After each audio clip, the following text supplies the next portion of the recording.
Eco friendly প্রোডাকশনে আজ আপনার জন্য প্রিন্স আশরাফের লেখা ঘাউল। গল্পটি আমরা নিয়েছি বিদ্যানন্দ প্রকাশনী থেকে প্রকাশিত ভূতোপনিষদ বইটি থেকে।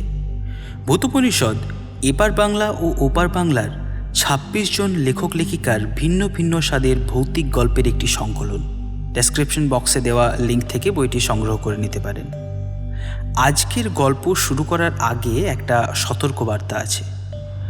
গল্পে কিছু অংশের বর্ণনা বিভৎসতার কারণে শোনার সময় একটু অস্বস্তির উদ্রেক করতে পারে। ব্যাস এটুকুই। শুরু হচ্ছে ঘাউল।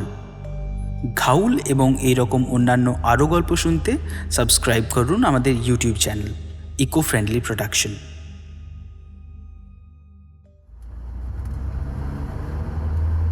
মা মা আমরা কোথায় যাচ্ছি মা? লামিয়া প্রাইভেট কারের সিটে হেলান দিয়ে বসে উঁচু পেটের ওপর পরম মমতায় হাত বোলাতে বোলাতে ফিসফিস করে বলল, বাপটু, আমরা দাদার বাড়ি যাচ্ছি, গ্রামে। কেন মা? বেড়াতে বেড়াতে কি খুব মজা হয়? গ্রামে কি খুব মজা? বেড়াতে গেলে মজা হয়, কিন্তু আমরা বেড়াতে যাচ্ছি না। তোমার আঙ্কেল সুইসাইড করেছে, সেই জন্য যাচ্ছি বাবা। সুইসাইড কি মা? সুইসাইড আসলে কি তা বলার আগেই পাশে সিটে বসে প্রায় সমবয়সী মৃত খুড়তুতো ভাইয়ের স্মৃতিস্মরণ করতে থাকা অন্যমনস্ক নোমান লামিয়ার দিকে ফিরে নিচু গলায় জিজ্ঞেস করল, ফিসফিস করে কার সাথে কথা বলছো? লামিয়া ম্যাক্সির ওপর দিয়ে স্ফীত পেটের ওপর হাত বুলিয়ে বলল, কার আবার? বাপটুর সাথে। নোমান একটু বিরক্ত হতে গিয়েও নিজেকে সামলে নিল। বাবটু পেটে আসার পর থেকেই লামিয়ার পাগলামি যেন অনেক বেশি বেড়ে গেছে। দীর্ঘ ৮ বছরের বিবাহিত জীবনে অনেক সাধ্য সাধনার পরে অনেক ডাক্তার কবিরাজ দেখিয়ে শেষমেশ এই বাবটু যখন পেটে এলো, তখন থেকেই লামিয়ার কর্মকাণ্ড অবসেশনের পর্যায়ে চলে গেছে। যে জিনিস ঢাকায় নিরিবিলি বদ্ধ বাসায় করা যায়, সেটা নিশ্চয় গ্রামের বাড়িতে অনেক মানুষের সামনে করা যাবে না। বলা ভালো, করা উচিত নয়। করলে পাগলামি ভেবে হাসাহাসি করবে সবাই। নোমান অফিসের গাড়ির ড্রাইভারের কান এড়িয়ে লামিয়ার কানে কানে বলল, গ্রামের বাড়িতে গিয়ে না ওভাবে ওর সাথে কথা বলো না। ৫ জনে ৫ রকম কথা বলতে পারে, বোঝোই তো। তোমার আবার সেসব ভালো লাগবে না। জানোই তো আমাদের বাচ্চা কাচ্চা হচ্ছিল না বলে কতজনে কত রকম কথা বলেছে। সেজন্যই তো তুমি গ্রামের বাড়িতে যাওয়া ছেড়েই দিলে। আমি চাই না তোমাকে বা বাবটুকে নিয়ে কোনো রকম উল্টোপাল্টা কথা উঠুক। লামিয়া হালকা হেসে নোমানের হাতের ওপর হাত রেখে বলল, দেখো, কোনো অসুবিধা হবে না। সবাই তো যে যার কাজ নিয়ে ব্যস্ত থাকবে, আমাকে নিয়ে কে আর কথা বলবে? এমনিতেই তোমাকে এই অবস্থায় আমি আনতে চাইনি। ঢাকায় একা কিভাবে থাকবে, তাছাড়া রিন্টুর মৃত্যুতে তুমি না গেলে ব্যাপারটা একটু খারাপও দেখাতো, বিভিন্ন কথা উঠতো। তাই আমিও তো বদ্ধ ঘরে থাকতে থাকতে হাঁপিয়ে উঠেছিলাম। বেরোতে পেয়ে কি ভালোই যে লাগছে। বাপটুও তো হাঁপিয়ে উঠেছিল।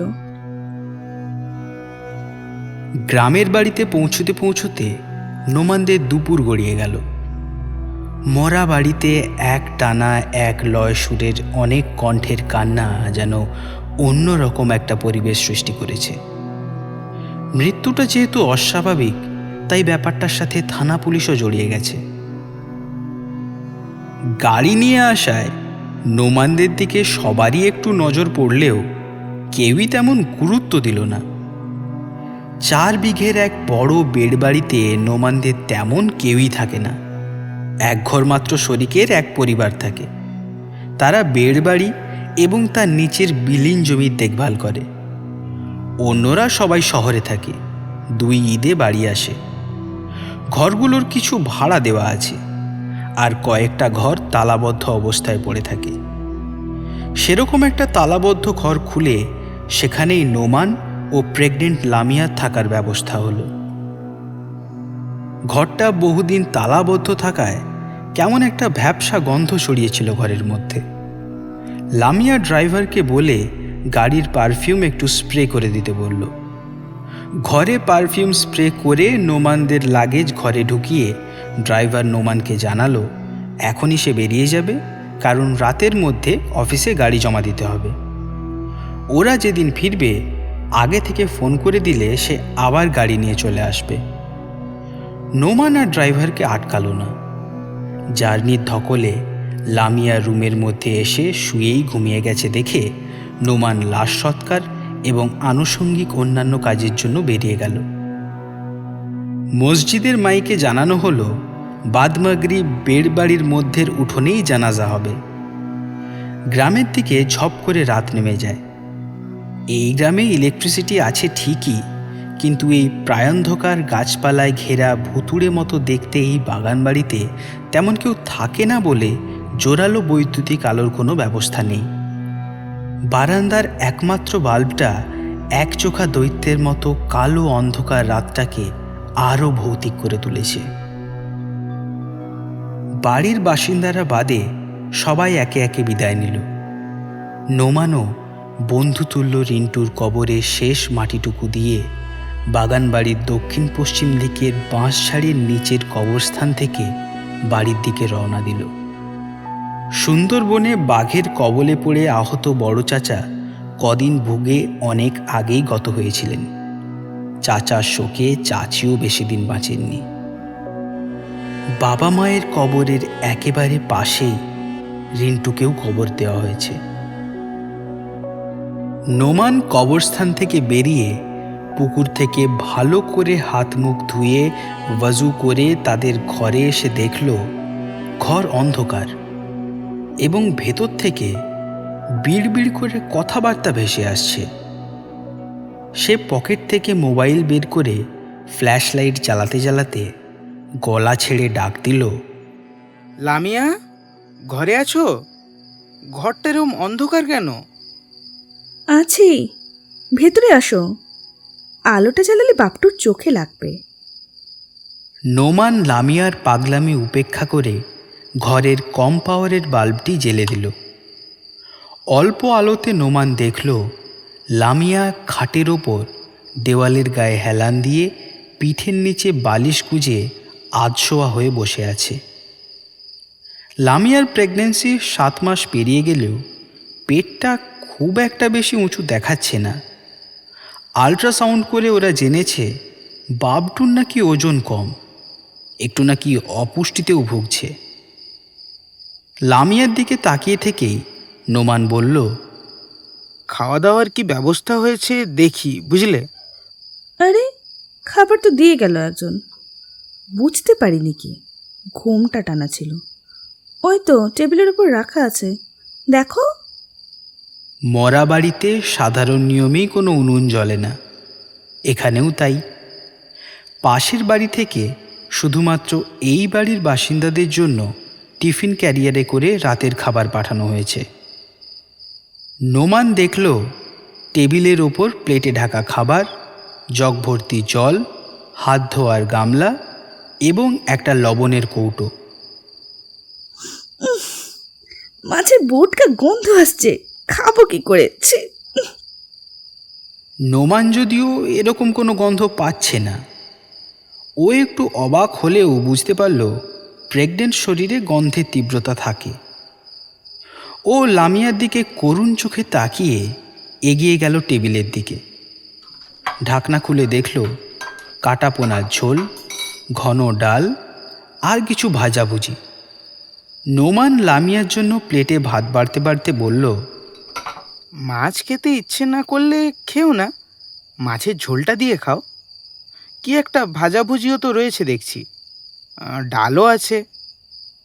পেটে হাত বোলাতে বোলাতে লামিয়া বলল, দাও দাও দেখি, চেষ্টা করে দেখি, নিজের জন্য না হোক, নাক বুঝে ওর জন্য আমাকে পেটে কিছু দিতেই হবে।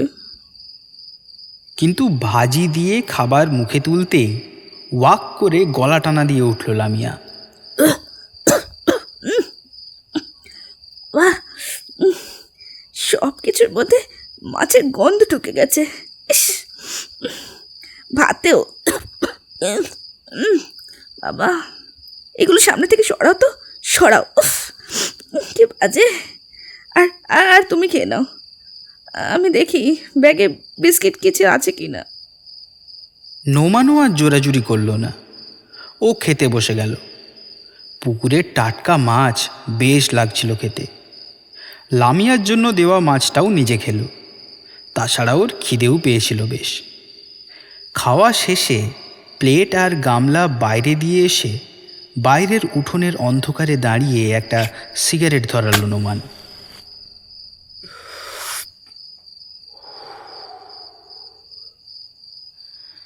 রিন্টু কেন যে সুইসাইড করলো? সব তো ঠিকই ছিল, সুস্থ স্বাভাবিক ছেলে, সংসারে তো প্রাণী বলতে দুটি, রোজগারপাতিও ভালোই ছিল। তাও যে কি থেকে কি হয়ে গেল। হ্যাঁ,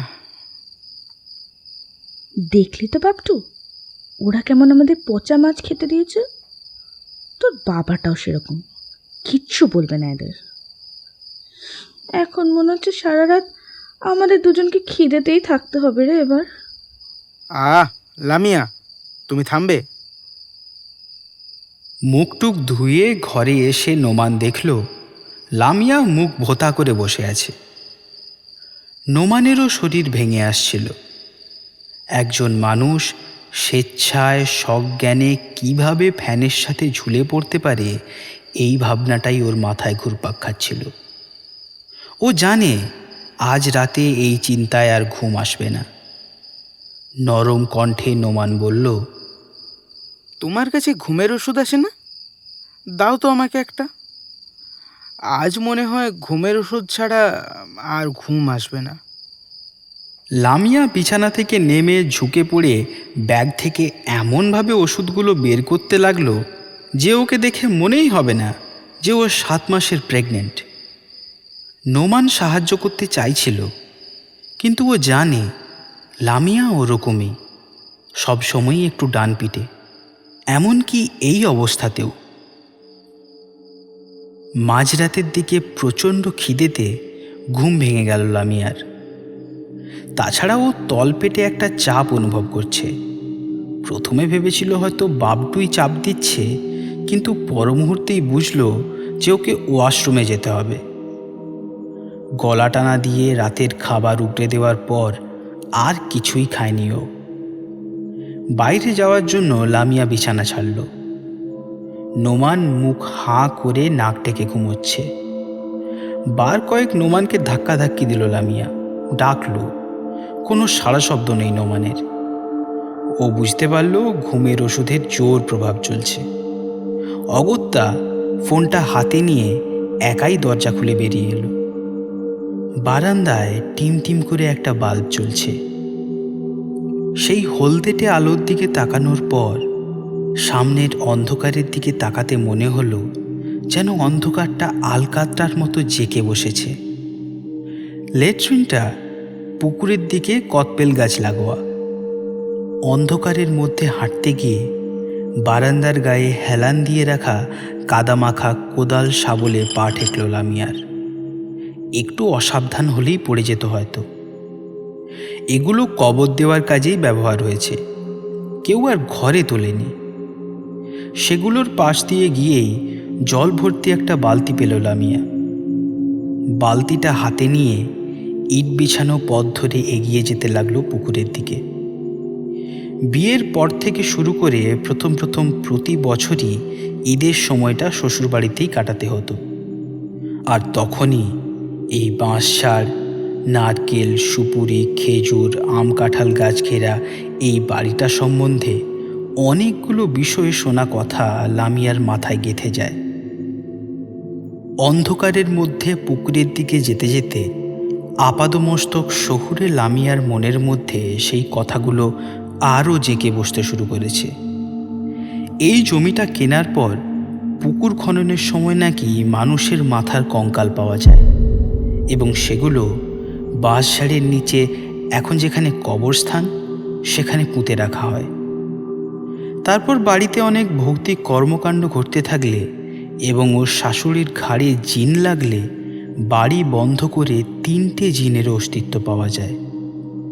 জিন সাধক জিন 3টে সবুজ রঙা বোতলে ভরে বাঁশঝাড়ের মধ্যেই পুঁতে রেখে আসে। এই বাড়ির গাছ থেকে গাছে বিশাল আকারের একটা সাপ নাকি ঘোরাফেরা করে। এইসব ভাবতে ভাবতেই লামিয়া লেট্রিনে ঢুকে পড়ল। যেন তেন প্রকারে ভয়ে কাঁপতে কাঁপতে কাজ সেরে বাইরে বেরিয়ে আসতেই গন্ধটা পেল লামিয়া। বেশ তীব্র গন্ধ, মাংসের গন্ধ। লামিয়া অন্ধকারের মধ্যেই বাতাসে নাক টানল কয়েকবার। মাংসের গন্ধটা আরও প্রকট হয়ে ধরা দিল ওর নাকে।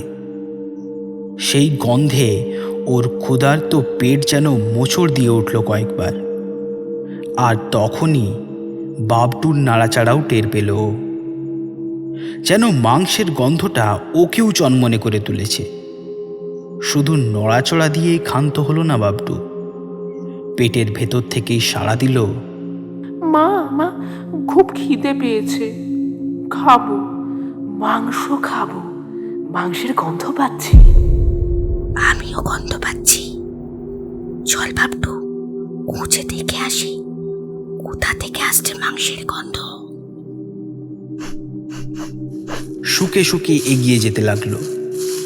কোনো দিকে ভ্রুক্ষেপ না করে ও এগিয়ে এসে বুঝতে পারল বাঁশঝাড়ের নিচের কবরখানায় চলে এসেছে ও।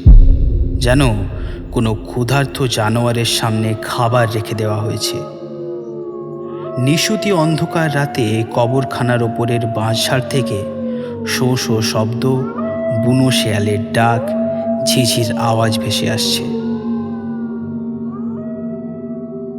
কোনো এক অজানা কারণে লামিয়ার মনের ভয়টা উধাও হয়েছে। ক্ষুধার্ত সন্তানকে খাবার দেওয়ার মাতৃপ্রবৃত্তি বন্য পশুর মতো জেগে উঠেছে লামিয়ার মধ্যে। ঘুটঘুটে অন্ধকারের মধ্যেই প্রথমটা হেঁটে, তারপর দৌড়ে ও ফিরে এলো বাড়িতে। বারান্দায় রাখা শাবল, কোদাল আর দা দুহাতে নিয়ে টর্চ জ্বলা মোবাইলটা মুখের মধ্যে ধরে লামিয়া আবার ফিরে এলো কবরখানায়। সদ্য ভেজা মাটির কবরটার পাশে শাবল আর কোদাল নামিয়ে রেখে হাঁটু গেড়ে বসল লামিয়া। খাবার পাওয়া যাবে এই আনন্দেই মনে হয় বাবটুরও আর ধৈর্য ধরছে না। কোদাল শাবল দিয়ে কখনো মাটি খোঁড়ার কাজ আগে করেনি লামিয়া, কিন্তু সন্ধ্যের পরে দেওয়া কবরের আলগা ভেজা ভেজা মাটি এখনও চেপে বসেনি বলে কবরের এক কোণে কোদাল দিয়ে চাপড় দিতেই আলগা হয়ে মাটি উঠে এলো। আরও কয়েকবার কোদালের কোপে কবরের ভেতরের একপাশের বাঁশের চাটাইয়ের অংশ দৃশ্যমান হলো। লামিয়া মোবাইল টর্চের আলো জেলে বুঝতে পারল বাঁশের চাটাই কয়েকটা অংশে বিভক্ত। সে শাবল দিয়ে চাটাইয়ের ওপর চাঙড় দিতেই একটা অংশ খুব সহজেই উঠে এলো। হাত দিয়ে বাঁশের চাটাইটা উপরে তুলে আনতেই খোলা কবরটা দেখা গেল। ভেতরে উকি দিতেই অন্ধকারের মধ্যে শায়িত সাদা কাফনে মোড়া লাশটা স্পষ্ট দেখা যাচ্ছিল। বাবটু আবার পেটের ভেতর অস্থিরতা শুরু করেছে। খুব খিদে পেয়েছে বোধহয় ওর। লামিয়া আর দেরি করল না। শাবল কোদাল ওপরে রেখেই দাটা আগেই ভেতরে ফেলে দিল। কাফন মোড়া লাশের ওপর ভারী দাটা পড়ে থপ করে একটা শব্দ হলো। এই শরীর নিয়ে কিভাবে এতখানি গহীনে নামবে লামিয়া বুঝতে পারছিল না। তারপরেও মুখে মোবাইলটা ধরে রেখে দুহাতের ওপর ভর দিয়ে কোনো মতে কবরের ভেতরের অংশের দেওয়াল ধরে হাঁচড়ে পাঁচড়ে নেমে পড়ল কবরের ভেতরে। কাফন মোড়া লাশের পায়ের ওপরেই গিয়ে পড়েছিল লামিয়া। হাঁপাতে হাঁপাতে একটু সরে কবরের গায়ে হেলান দিয়ে বসে পড়ে একটু ধাতস্থ হয়ে নিল। মোবাইলের টর্চের আলোটা কাফনে মোড়া লাশের ওপর ধরতেই দেখতে পেল লাশের ওপর ধারালো দাঁটা পড়ে আছে। ঠিক তখনই পেটের মধ্যে আবার মোচড় দিয়ে উঠল বাবটু।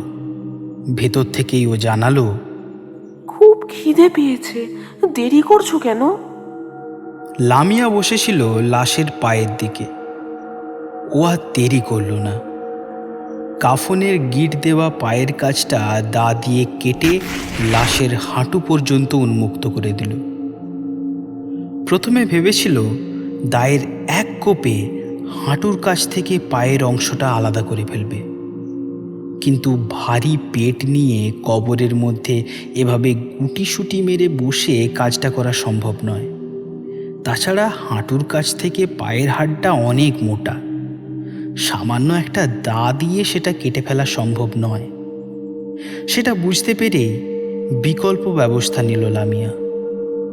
পায়ের উল্টো দিকে মাংসের গোছটা বেশ ভারী হয়। ওর এক গোছ মাংস হাড়ের গা থেকে চেঁচে নিতে পারলে আজ রাতের মতো ক্ষুধার্ত বাবটুকে শান্ত করা যাবে। মুখে মোবাইল টর্চটা ধরে দুহাতি কাজে লাগালো লামিয়া। লাশের হাঁটু ভাঁজ করে পেছনের কাফ মাসেলের পুরোটাই ধারালো দা দিয়ে চেঁচে নিতেই এক ফালি মাংস হাতে উঠে এলো। মৃতদেহ বলেই হয়তো রক্তের তেমন কোনো ধারা গড়িয়ে পড়ল না। বাবটু যেন খুশিতে পেটের ভেতর একটা ধাক্কা মারল বলে মনে হলো। খুব খিদে পাচ্ছে মা, খেতে দাও। মুখ থেকে ফোনটা নামিয়ে রেখে মাংসের ফালিটা চুষতে শুরু করলো লামিয়া। মাংসের পরতে পরতে লেগে থাকা রক্তের প্রবাহ মুখে আসতেই পরম তৃপ্তিতে চোখ বুজে এলো লামিয়ার। রক্তপান শেষে মাংসে কামড় বসালো। মানুষের মাংসের মধ্যে লবণাক্ত স্বাদ থাকায় খেতে খুব একটা খারাপ লাগলো না। লামিয়ার পেট বেশ ঢাউস হয়ে উঠেছে, নাড়াচাড়া করতেও কষ্ট হচ্ছে। লামিয়ার মনে হচ্ছে যেন এই কবরের মধ্যেই এই লাশের পাশেই শুয়ে পড়ে। রক্ত মাংস পেয়ে পেটের মধ্যে বাবটুও শান্ত হয়ে ঘুমিয়ে পড়েছে। এখানে ঘুমিয়ে গেলে অনেক বড় অনর্থ হয়ে যাবে ভেবেই লামিয়া কোনো মতে হাঁচড়ে পাঁচড়ে উঠে দাঁড়ালো এবং তখনই বুঝতে পারল এই ভারী পেট নিয়ে কবরের গহ্বর থেকে উপরে ওঠা কোনো মতেই সম্ভব নয়। অজানা একটা ভয় লামিয়াকে ঘিরে ধরল। মোবাইলের আলো জেলে কবরের ভেতরটা ভালো করে দেখে নিল লামিয়া। নরম মাটির দেওয়াল দেখে বুঝতে পারল খাড়া পাহাড়ে চড়ার মতো করে এখান থেকে উঠে যাওয়া যাবে। লামিয়া দা দিয়ে কবরের গায়ে সিঁড়ির মতো করে ধাপ কাটতে লাগলো। ইউনিভার্সিটিতে অ্যাডভেঞ্চার ক্লাবের সদস্য থাকার সময় একটা মাত্র লাঠিকে সম্বল করে পাহাড় বেয়ে উঠেছে। খাঁজ কাটা হয়ে গেলে দাটা কবরের ওপরে তুলে দিল। তারপর মোবাইলটা মুখে ধরে অনেক কষ্টে ওপরে উঠে এলো। বাঁশের চাটাইটা দিয়ে কবরের ওপরের অংশটা ঢেকে কোদাল দিয়ে মাটিগুলো কোনো মতে কবরের আকৃতিতে রেখে কোদাল শাবল দা নিয়ে হেলতে দুলতে লামিয়া চলে এলো বারান্দায়। একটা বালতিতে থাকা জলে হাত মুখ ও গায়ের কাদা ধুয়ে নিল। ঘরে ঢুকে একটা স্বস্তির নিঃশ্বাস ফেলল লামিয়া। নোমান এখনও নাক ডাকিয়ে ঘুমোচ্ছে। রক্ত মাংস আর কবরের মাটি লেগে থাকা ম্যাক্সিটা বদলে নতুন একটা ম্যাক্সি পরে শুয়ে পড়ল। তারপর পেটে হাত বোলাতে বোলাতে ঘুমিয়ে গেল। সকালে লামিয়ার ঘুম ভাঙল মানুষের কোলাহল, হইচই আর চেঁচামেচির শব্দে। ঘুম ভেঙে লামিয়া দেখল নোমান বেরিয়েছে। লামিয়া বাইরের বারান্দায় এলো। কোলাহলটা আসছে বাঁশঝাড়ের ওদিকটা থেকেই। একটু আড়মোড়া ভেঙে ঢেকুর তুলতেই একটা বদ গন্ধ বেরিয়ে এলো মুখ থেকে। প্রেগনেন্ট অবস্থায় নানা বদগন্ধের সাথে পরিচিত হলেও লামিয়ার কেন জানি মনে হলো গন্ধটা মাংস পচা গন্ধের মতোই। ফ্যাকাশে মুখে নোমানের দিকে তাকালো লামিয়া। নোমান এগিয়ে এসে বলল, ও তুমি উঠে পড়েছ? শুয়েই থাকতে পারতে, বাইরে বেরিয়ে এলে কেন? হইচই শুনে ঘুম ভেঙে গেল। বেরিয়ে দেখি কেউ নেই। সব কোথায় গেল? কোথায় আবার? কবরখানায়। গ্রামের লোককে তো চেনো, একটা কিছু হলে সবাই সেখানে দল বেঁধে ছুটে যায়। এ তো আর ঢাকা শহর না, পাশের ফ্ল্যাটে কি হচ্ছে কেউ খোঁজ রাখে না। লামিয়া কাঁপা কাঁপা গলায় জিজ্ঞেস করল, কেন? কবরখানায় কি কি হয়েছে? আরে দূর, বাদ দাও। রিন্টুর কবরের এক কোনায় কিসে যেন খুঁড়ে ফেলেছে। শেয়াল কুকুর হবে হয়তো, তাই নিয়ে জটলা আর কত জল্পনা কল্পনা। গোরখেকো বলে এক অদ্ভুত প্রাণীর নাম করছে গ্রামের লোকজন। হাঁপ ছেড়ে বাঁচল লামিয়া। আচ্ছা, সেই প্রাণী দেখতে কেমন? জানি না, বলে নাকি কুকুরের চেয়ে ছোট, কিন্তু মুখটা বেশ ভয়ানক আর সুচালো। মাটি খুঁড়ে কবরের ভেতর ঢুকে যায়। উফ, ভাবতেই না আমার হাত পায়ে কেমন। বাদ দাও ওসব বাদ দাও। খাবার দাবার কখন দেবে কে জানে। তোমাকে খুব খিদে পেয়েছে নিশ্চয়ই। বিস্কিট খেয়ে নিয়েছে, খুব একটা খিদে পাচ্ছে না। আমার জন্য ব্যস্ত হওয়ার দরকার নেই। লোকজনের কথাবার্তার দিকে কান খাড়া রাখল লামিয়া।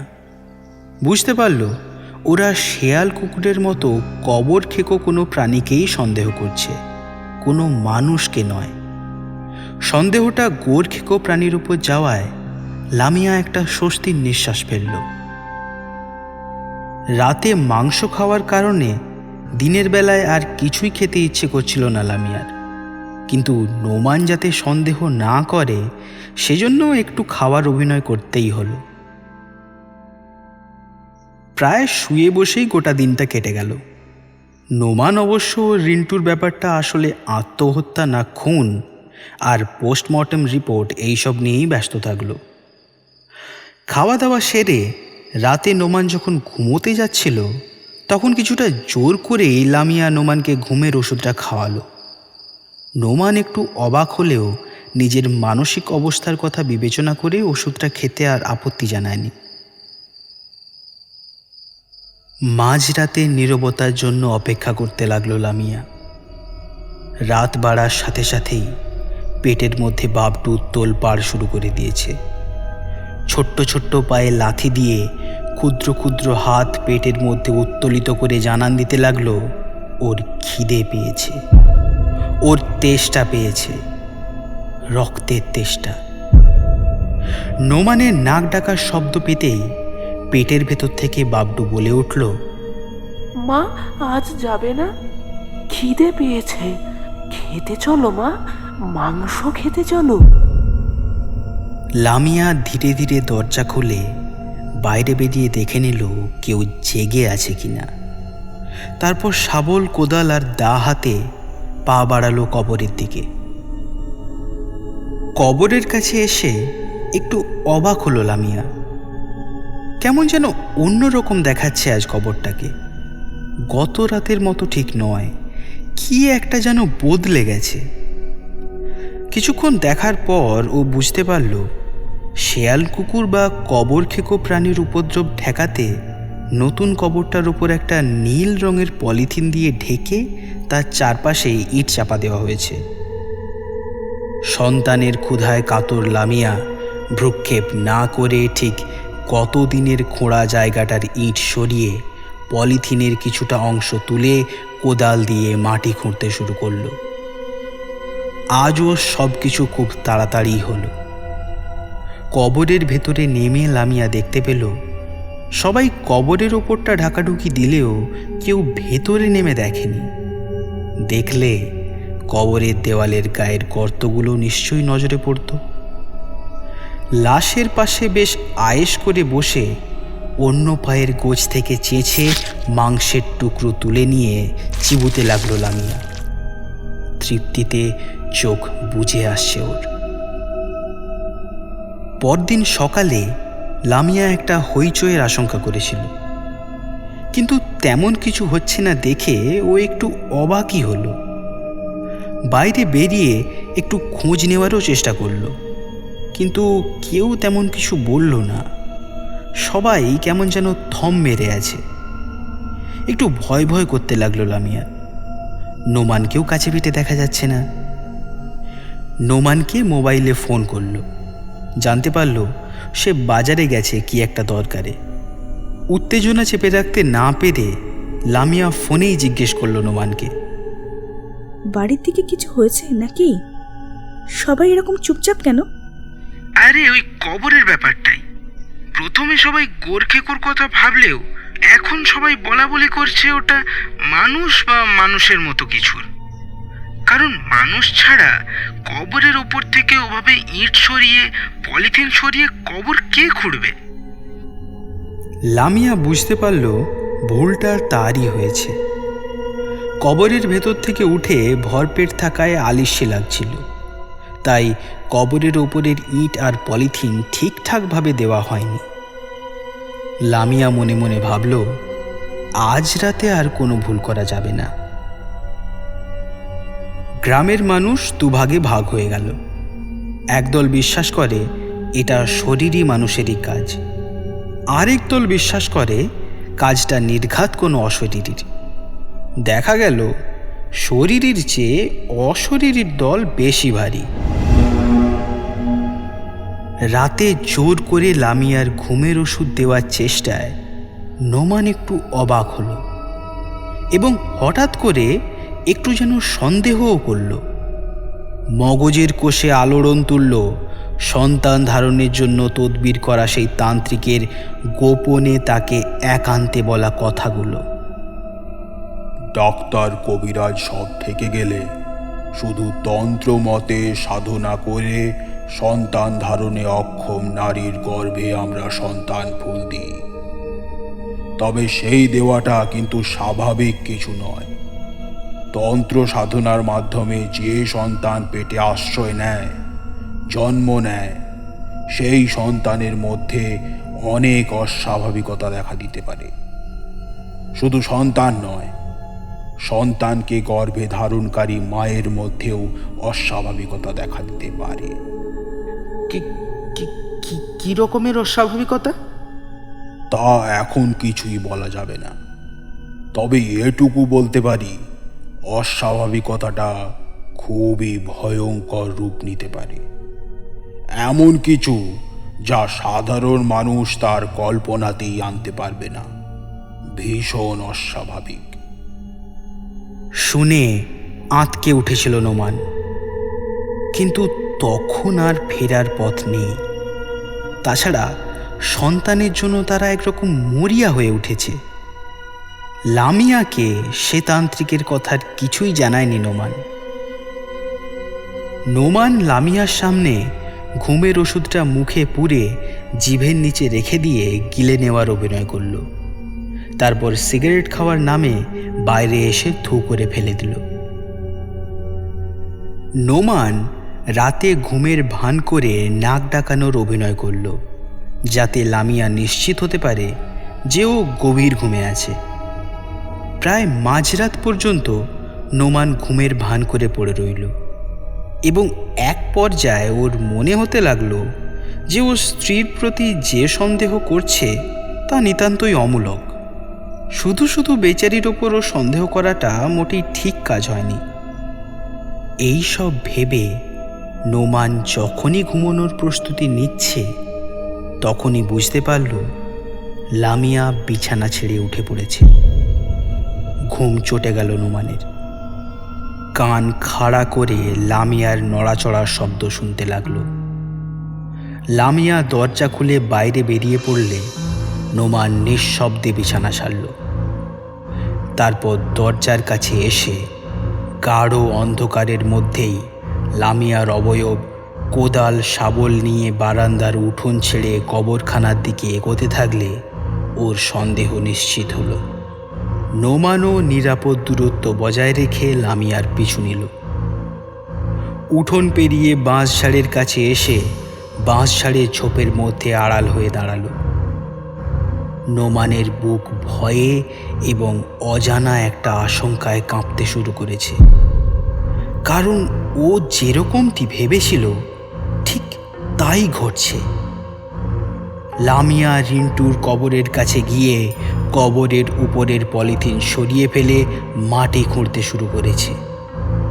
তারপর বাঁশের চাটাই সরিয়ে নেমে পড়েছে কবরের ভেতরে, এবং তারপর কবরের ভেতরে নেমে কি করছে তা বুঝতে বাকি রইল না নোমানের।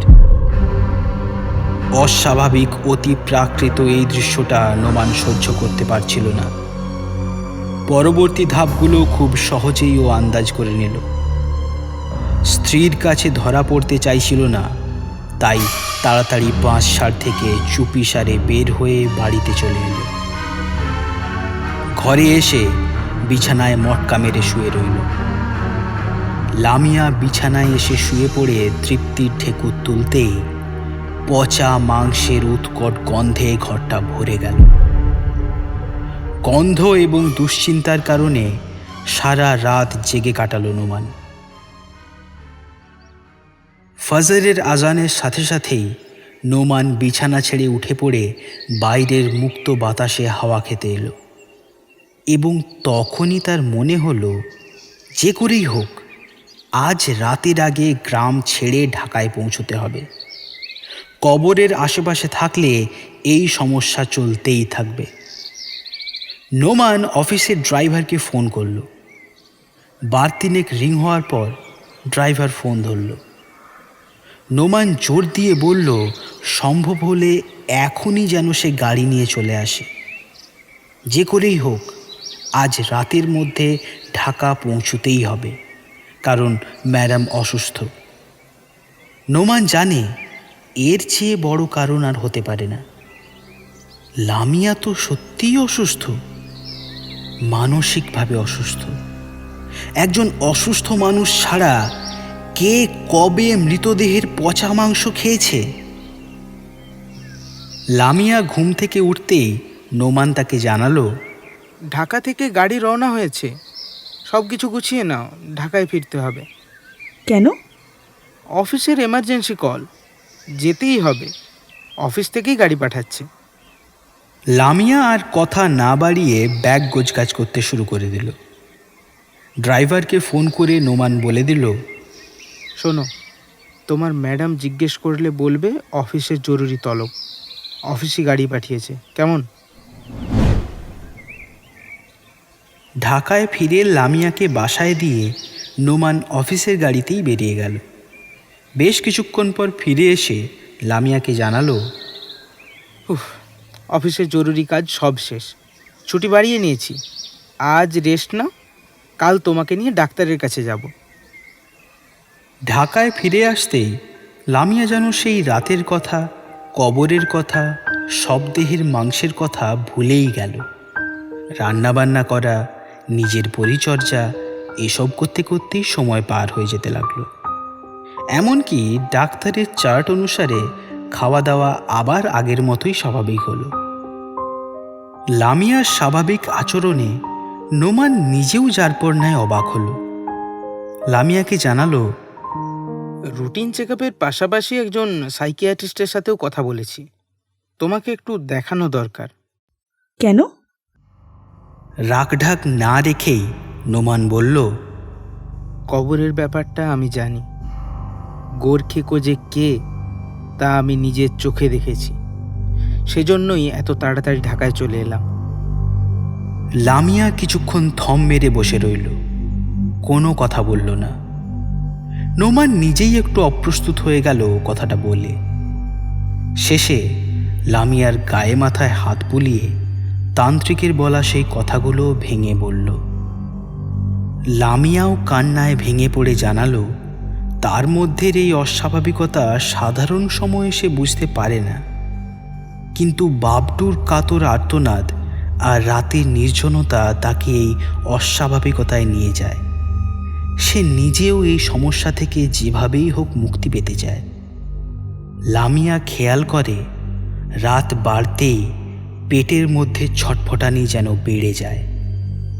বাবটুর কাতর আর্তনাদও শোনা যায়। মা খিদে, খেতে দাও। লামিয়া বলে, দিয়েছি তো বাবা, তুমি তো খাচ্ছ না। ও খাবার আমি খাবো না। আমাকে মানুষের মাংস দাও, মানুষের রক্ত দাও।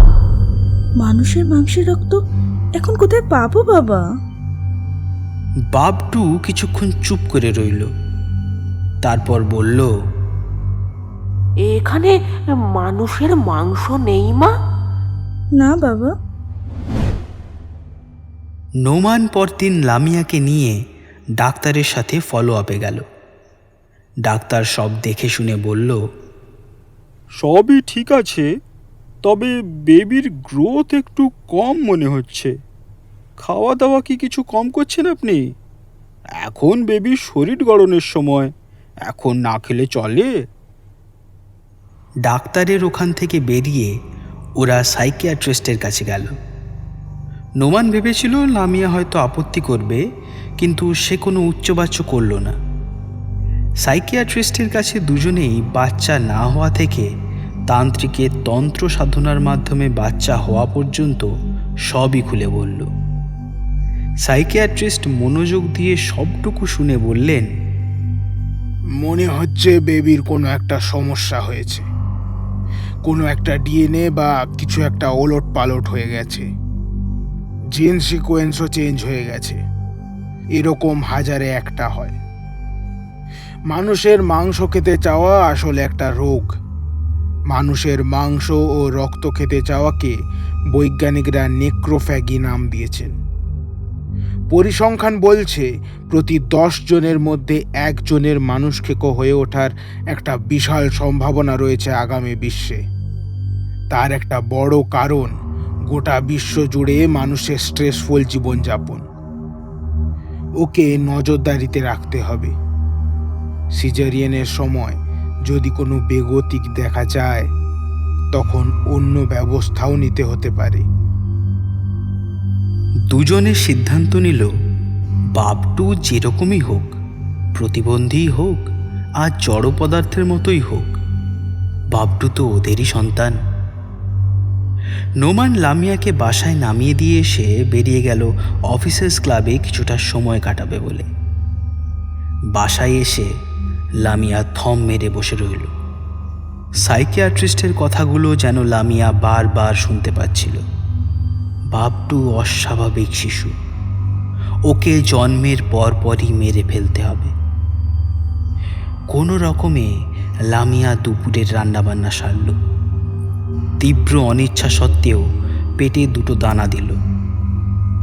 নোমানকে ফোন করে জানতে পারল দুপুরে সে খেতে আসবে না, বাইরে খাবে। খেয়ে দিয়ে একটু ভাত ঘুমের মতো এসেছিল লামিয়ার। ফিসফিসানি কথোপকথনের শব্দে ঘুমটা ভেঙে গেল। বাবটুর কণ্ঠস্বর, মা মা, বাবা আমাকে মেরে ফেলবে, তুমি আমাকে বাঁচাও মা, বাবা আমাকে মেরে ফেলবে। ধড়ফড় করে উঠে বসল লামিয়া। সন্ধে নেমেছে। রুমের লাইটগুলো জ্বেলে দিল। পেটে হাত বুলিয়ে লামিয়া বলল, ভয় নেই বাবা, আমি আছি না, কোনো ভয় নেই তোমার। মা, বাবা মেরে ফেলবে, আমাকে মেরে ফেলবে মা, আমার খুব খিদে পেয়েছে।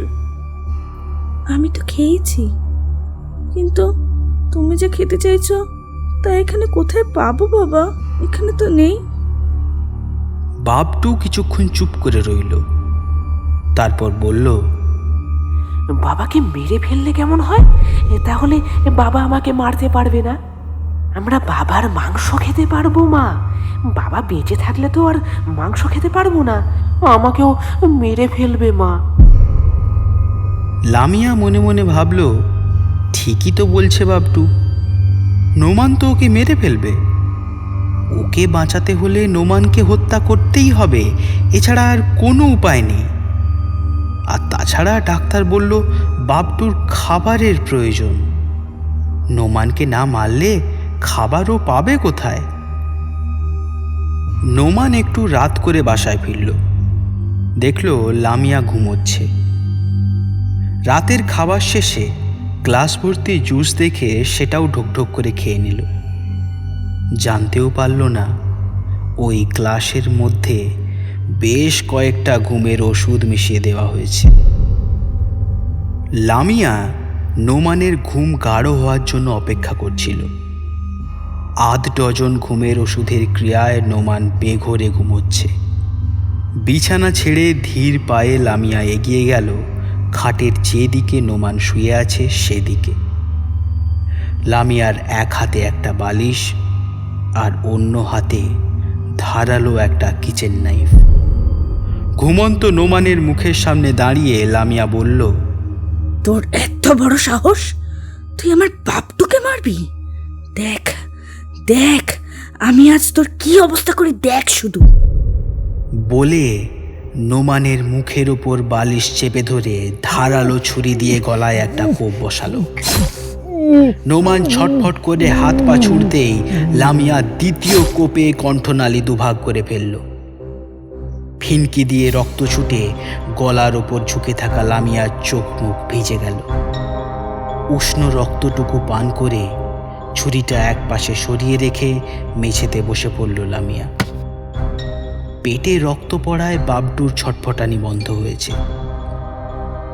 নোমানের মুখের ওপর বালিশ চাপা দেওয়া আছে, তাই মুখটা দেখা যাচ্ছে না। বালিশ চাপা অবস্থাতেই লামিয়া নোমানের গলাটা সম্পূর্ণভাবে আলাদা করে ফেলল। মাথাটা প্যাকেটের মধ্যে ঢুকিয়ে ডিপ ফ্রিজের একেবারে তলায় নিয়ে গিয়ে রাখল। এখনো গোটা রাত পড়ে আছে। ধীরে সুস্থে সব কাজ করা যাবে ভেবে নিজের চোখে মুখে লেগে থাকা চটচটে রক্ত ভালো করে ধুয়ে ফেলল লামিয়া। রক্তে ভিজে যাওয়া বিছানার চাদরের ওপর ধারালো অস্ত্র দিয়ে কাটাকুটি খেলতে শুরু করল। তার আগে নোমানের শরীরের তুলতুলে অংশ থেকে একটা টুকরো কেটে নিয়ে চিবুতে লাগলো। নোমানকে খণ্ড বিখণ্ড করে ফ্রিজে ঢোকানোর উপযোগী করার সময়ও লামিয়ার মুখে মাংসের টুকরো চিবুতে দেখা গেল। একটা মানুষকে টুকরো টুকরো করে সাইজে আনা 4টিখানি কথা নয়। পেটের খানিকটা অংশ আর ভুঁড়ি বাদে বাকিটা মোটামুটি কাটাকুটি করে ডিপ ফ্রিজে ঢুকিয়ে ফেলল লামিয়া। তারপর ময়লা ফেলার পাত্রে একটা বড় পলিথিনের ভেতরে নাড়ি ভুড়ি ঢুকিয়ে সেটা ফেলে দিয়ে এলো ময়লার ড্রামে। খুব সকালেই ময়লার গাড়ি এসে ড্রাম খালি করে নিয়ে যাবে, কেউ খুলেও দেখবে না ওটা। অফিস থেকে ছুটি নেওয়া ছিল বলে নোমানের খোঁজ পড়েনি। নোমানের মোবাইলে কলিগ বা আত্মীয় পরিজন যারাই ফোন করেছে, লামিয়া ফোন রিসিভ করে নানান অজুহাত দেখিয়েছে। কখনো বাথরুমে গেছে, কখনো ঘুমোচ্ছে, কখনো শরীর খারাপ, এইসব বলে কাটিয়ে গেছে। কিন্তু 3 দিনের দিন নোমানের সত্যিকারের খোঁজ খবর শুরু হলো। লামিয়ার অসংলগ্ন কথাবার্তায় বিভ্রান্ত হয়েই তারা পুলিশ নিয়ে লামিয়ার ফ্ল্যাটে হানা দেয়। একটু চাপাচাপি করতেই বেরিয়ে এলো এক রোমহর্ষক কাহিনী। স্বামীকে হত্যা করে কেটে টুকরো টুকরো করে এই 3 দিনে শরীরের একাংশ বাসায় বসে কাঁচা চিবিয়ে খেয়ে ফেলেছে লামিয়া। বিচারে লামিয়ার কারাদণ্ড হলেও মানসিক অবস্থা ও প্রসূতি বিবেচনায় তাকে প্রথমে মানসিক হোমে স্থানান্তর করা হলো। বাবটুর জন্মের পর লামিয়ার মাথা পুরোপুরি খারাপ হয়ে যায়। বাবটুকে এক মুহূর্তের জন্যও কাজ ছাড়া হতে দেয় না, নার্সদেরও ছুঁতে দেয় না। কিন্তু লামিয়ার এত সতর্কতার মধ্যেও একদিন শিশু বাবটু চুরি হয়ে গেল। মেন্টাল হোমে সিসিটিভি ক্যামেরায় ধরা পড়ল মুখ আড়াল করা এক লোক বুকের মধ্যে পুঁটলির মতো কিছু একটা চেপে ধরে দ্রুত বেগে ক্যামেরার আড়ালে চলে গেল।